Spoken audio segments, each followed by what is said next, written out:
नमस्कार, मैं शिखा। आप देख रहे हैं सी न्यूज़ भारत। वक्त हो गया है न्यूज़ बुलेटिन का। इस न्यूज़ बुलेटिन में हम बात करेंगे बदायूं की, जहां थाना समाधान दिवस का आयोजन हुआ, और बात करेंगे बहराइच की, जहां दर्जनों डायग्नोस्टिक एवं अल्ट्रासाउंड सेंटरों पर अधिकारियों ने की छापेमारी, और चर्चा करेंगे बुलंदशहर की, जहां कब्र से निकलवाया महिला का शव। ऐसी तमाम खबरों पर विस्तार से करेंगे चर्चा। खबर बदायूं से है। जिलाधिकारी निधि श्रीवास्तव, एसएसपी डॉक्टर ब्रजेश सिंह ने थाना कादर चौक में थाना समाधान दिवस की अध्यक्षता करते हुए पुलिस अधिकारियों को प्राप्त शिकायतों का गुणवत्तापरक व समयबद्ध निस्तारण करने के निर्देश दिए। उन्होंने प्राप्त 6 शिकायती पत्रों में से एक का मौके पर ही निस्तारण कर दिया। शेष में से एक के लिए उप निरीक्षक व नायब तहसीलदार को मौके पर भेजा तथा एक अन्य प्रकरण में लेखपाल कानून व पुलिस को निस्तारण के लिए भेजा।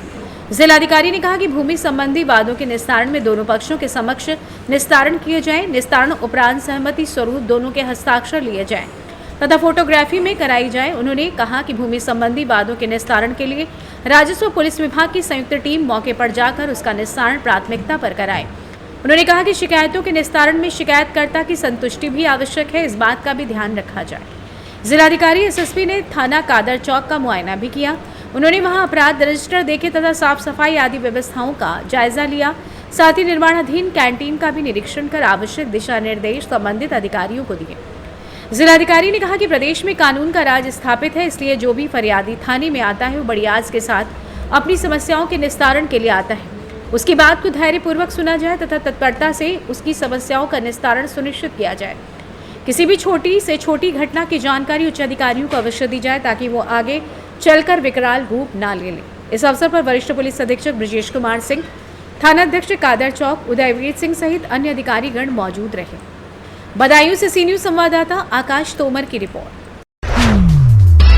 शासन के निर्देश पर जनपद बहराइच के नानपारा में एसडीएम एवं प्रभारी चिकित्सा अधिकारी के नेतृत्व में दर्जनों डायग्नोस्टिक एवं अल्ट्रासाउंड सेंटरों पर छापेमारी की गई। अल्ट्रासाउंड संचालकों के द्वारा लगातार की जा रही अनियमितता की सूचना पर उप जिलाधिकारी अश्विनी कुमार पांडे एवं प्रभारी चिकित्सा अधिकारी चंद्रभान राम के द्वारा कई डायग्नोस्टिक सेंटरों की आकस्मिक जांच की गई। उप जिलाधिकारी अश्विनी कुमार पांडे ने बताया कि कई डायग्नोस्टिक सेंटरों की जांच की गई, जिसमें कुछ जगहों पर डॉक्टर नहीं मिले हैं। वहीं अल्ट्रासाउंड सेंटरों पर भी कमियां पाई गई हैं। इन सभी सेंटरों की विस्तृत जांच कर एक रिपोर्ट सीएमओ एवं जिलाधिकारी को भेजी गई है। अतिशीघ्र कार्रवाई की जाएगी। टीम के द्वारा की गई छापेमारी के दौरान शहर के तमाम सेंटरों पर अफरा तफरी का माहौल कायम रहा। आइए जानते हैं इस विषय में उप जिलाधिकारी नानपारा अश्विनी कुमार पांडे का क्या कुछ कहना था। सर, आज अल्ट्रासाउंड सेंटर और डायग्नोस्टिक सेंटरों का आपने औचक निरीक्षण किया है, क्या कमियां पाई गई सर? शासन के निर्देश माननीय जिलाधिकारी महोदय निर्देश में सीसी नानपारा अधीक्षक के साथ जो है कई 3-4 डायग्नोस्टिक सेंटर का अल्ट्रासाउंड निरीक्षण किया गया। कुछ कमियां पाई गई, जैसे कि डॉक्टर में उपस्थित गंदगी पाई गई है। इस संबंध में विस्तार जोर बना के सीओ साहब को कार्रवाई की रिपोर्ट प्रेषित करी जा रही है। बहराइच से सी न्यूज़ संवाददाता कृष्ण चंद्र शुक्ला की रिपोर्ट। खबर बुलंदशहर से है। आपको बता दें कि गुलावटी के भमरा गांव में एक महिला का कब्र निकलवाकर दोबारा पोस्टमार्टम के लिए भेजा गया है। बताया गया कि विवाहिता महिला की मां के द्वारा हत्या का आरोप लगाने के बाद प्रशासन के आदेश पर ये शव कब्र से निकलवाया गया है। परिजनों द्वारा बताया गया है कि उनकी लड़की ज्योति पुत्री रामवीर निवासी गाजियाबाद को बहला फुसलाकर आदिल निवासी भमरा गुलावटी द्वारा अपने ले जाया गया था, जबकि परिजनों द्वारा ज्योति की शादी कहीं और की गई थी। दिनांक 24 सितंबर को ज्योति के परिजनों को उसकी मौत की सूचना दी गई। मौके पर उनकी मां और बहन पहुंचे तो आदिल के परिजनों द्वारा जल्दबाजी में अंतिम संस्कार मुस्लिम रीति रिवाज से कर दिया गया। मां और बहन उस समय अकेली थी, इस कारण वो कोई कदम नहीं उठा सकी। दिनांक 28 सितंबर को ज्योति की मां द्वारा गुलावटी थाने में अपनी बेटी की हत्या का आरोप लगाते हुए पुलिस को शिकायत दी गई, क्योंकि मामला हिंदू लड़की और मुस्लिम लड़के का था। इसलिए पुलिस ने मामले को गंभीरता से लिया और आज दिनांक 28 सितंबर को विवाहित महिला के शव को कब्र से निकलवाकर दोबारा पोस्टमार्टम के लिए भेज दिया गया है। वहीं विवाहित महिला की मां द्वारा अपनी बेटी की हत्या का आरोप लगाया गया है। पुलिस ने फिलहाल शव को पोस्टमार्टम के लिए भेज दिया है और मामले की जांच में जुटी हुई है। क्या नाम है आपका? लता। कहाँ की रहने वाले हो? जिला गांव को बताऊं तो फिलहाल कहाँ रह रही हो आप? गाजियाबाद। तो ये जो पोस्टमार्टम हाउस पर आप आई हैं, मामला क्या है ये? मेरी लड़की जैसे इस लड़की के साथ ही, तो मेरी लड़की इसके बमरा गांव में रखी है इन्होंने, तो वहाँ से मेरी लड़की की खबर गई कि तुम्हारी लड़की मर गई है, तो मैं उसके बाद अब आई हूँ। आपकी लड़की का नाम क्या था? ज्योति। और किस लड़के के साथ थी ये? यो है आदिल। आदिल।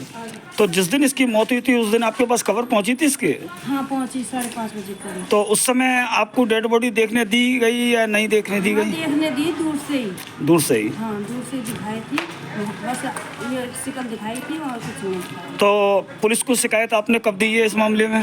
हमने दी ही दूसरे दिन, यानी कि 24 कितनी तारीख में दी होगी? 25 में दी है ना गाजियाबाद। अच्छा। गाजियाबाद से बोले कि आप वहाँ का केस है गुलाबटी का, अच्छा। गुलाबटी में दो। फिर मैंने सूचना दी 25-26 में। 26 में गुलाबटी सूचना दी है। डेड बॉडी आज निकाली गई है। लड़की का नाम क्या था? ज्योति। बुलंदशहर से सी न्यूज संवाददाता अदनान की रिपोर्ट। जनपद फतेहपुर के प्रेमनगर में हुआ दंगल का आयोजन। एराया विकासखंड के प्रेमनगर कस्बे में परंपरागत 2 दिवसीय मेला व दंगल का हुआ भव्य आयोजन। दंगल के अतिथि ब्लॉक प्रमुख अनुज प्रताप सिंह ने फीता काटकर उद्घाटन किया, तो वहीं विशिष्ट अतिथि भट्टू भाई पूर्व प्रधान ने पहलवानों से हाथ मिलाकर पुरस्कृत किया। वहीं गानपुर व गाजियाबाद के महिला पहलवानों ने भी अपना दमखम दिखाया। बताते चले कि इस मेले में आसपास के सैकड़ों गांव के लोग शामिल होते हैं। हजारों की संख्या में पहलवानों की कुश्ती का आनंद लेते हैं। इस दंगल में कई प्रांतों से अपनी किस्मत आजमाने आते हैं। पहलवान दंगल का कुशल संचालन पूर्व प्रधान सुहेल व संरक्षक रामपाल इश्तियाक बेग उर्फ भुट्टू संतोष द्विवेदी रहे। दंगल व मेले में शांति व्यवस्था बनाए रखने के लिए थाना सुल्तानपुर घोष प्रभारी राजेंद्र कुमार त्रिपाठी के नेतृत्व में एसआई आकाश मिश्रा ने कमान संभाली। वे मेले आपको बता दें कि मेले कमेटी के अध्यक्ष डॉक्टर सुधीर यादव ने मेले के संबंध में क्या कुछ कहा, आइए आपको सुनवाते हैं। ये मेला पारंपरिक तरीके से 50 साल से चल रहा है, 40 से 50 साल से।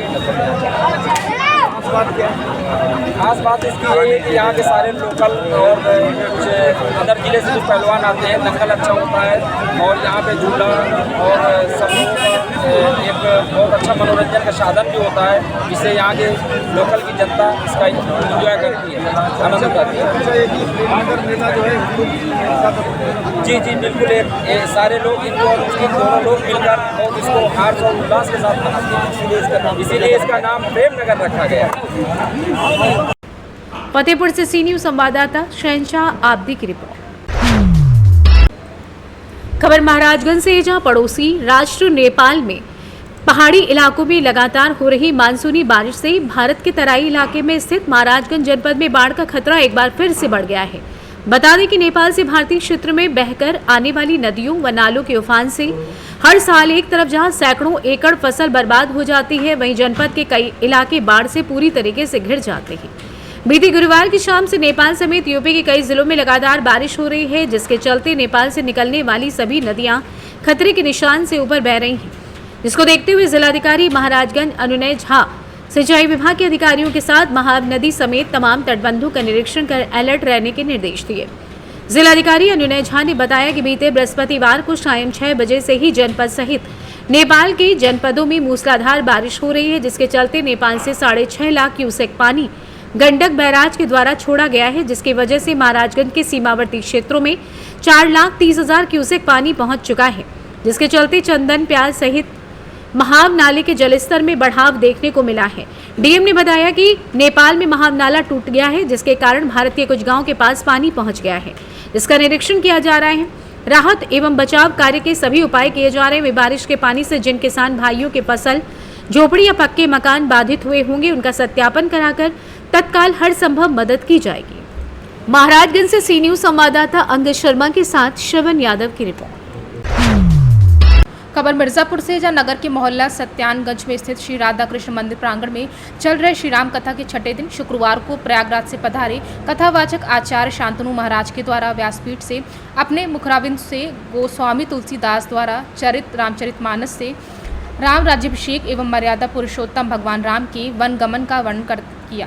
रामकथा में उपस्थित आयोजक रामायण समिति के अध्यक्ष दिग्विजय सिंह, भारतीय जनता पार्टी के पूर्व जिला अध्यक्ष मनोज जायसवाल, जितेंद्र अग्रहरी, कमलेश केसरी आदि लोग मौजूद रहे। आपका अरोरा से पुराना लगाव है, आज आप रामकथा में आए हैं और रामकथा श्रवण किए हैं, उस पर क्या कहना चाहते हैं? देखिए, जो रामकथा का आज यहाँ श्रवण मैंने किया, निश्चित रूप से मैं कहते हैं सुखद अनुभूति की प्राप्ति हुई। जिस प्रकार से कथा में व्यासपीठ पे बैठे महाराज जी ने जिस सुंदर ढंग से भगवान राम के कथा की प्रस्तुति की, उनके वन जाने का, राजगद्दी का, ये सब कुछ वर्णन बहुत ही मार्मिक तरीके से उन्होंने रखा, भावुक तरीके से रखा, इसलिए बहुत ही सुखद अनुभूति हुई, आनंद मिला। मझवा विधानसभा पर क्या कहना चाहते हैं आप? वहाँ के बगल में मझवा विधानसभा भारतीय जनता पार्टी का पिछले 4 चुनाव से आप देख लीजिए, चाहे वो 17 में, चाहे 19 के लोकसभा के चुनाव में, चाहे 22 के विधानसभा के चुनाव में, फिर 24 के लोकसभा के चुनाव में भारतीय जनता पार्टी एनडीए गठबंधन लगातार जीतती चली आ रही है। और हम ये कह सकते हैं कि कार्यकर्ताओं में जबरदस्त उत्साह है और फिर से हम मझवा विधानसभा एनडीए गठबंधन जीतेगा, यही आपके बीच में कहना। हरियाणा और जम्मू कश्मीर में चुनाव होने जा रहा है, उस पर क्या बीजेपी सरकार? देखिए, सबसे पहले तो मैं जम्मू कश्मीर की जनता को बधाई देना चाहता हूँ। अभी 2 चरण के चुनाव संपन्न हुए और जिस शांतिपूर्ण तरीके से लोगों ने मतदान किया, तमाम देश और विदेश की ऐसे गंदी ताकतें जो देश को तोड़ना चाहती हैं, देश को बांटना चाहती हैं, उन ताकतों के मुंह पे करारा तमाचा लगा। 2 चरणों के चुनाव शांतिपूर्ण तरीके से संपन्न हुआ, इसलिए चुनाव आयोग को इसके लिए बधाई देता हूं। और निश्चित रूप से मैं कह सकता हूं कि मोदी जी के नेतृत्व में जम्मू कश्मीर में भी और हरियाणा में भी हमारी सरकार बनेगी, भारतीय जनता पार्टी की सरकार बनेगी। और निश्चित रूप से वे कह सकते हैं कि जो मोदी जी के काम के कारण पूरे देश में भारतीय जनता पार्टी का ग्राफ बढ़ा है, उसमें सफलता मिलेगी। मिर्जापुर से सी न्यूज़ संवाददाता अनिल केसरी की रिपोर्ट। फिलहाल इस बुलेटिन में बस इतना ही। देश दुनिया के तमाम बड़ी खबरों के लिए आप देखते रहें सी न्यूज़ भारत।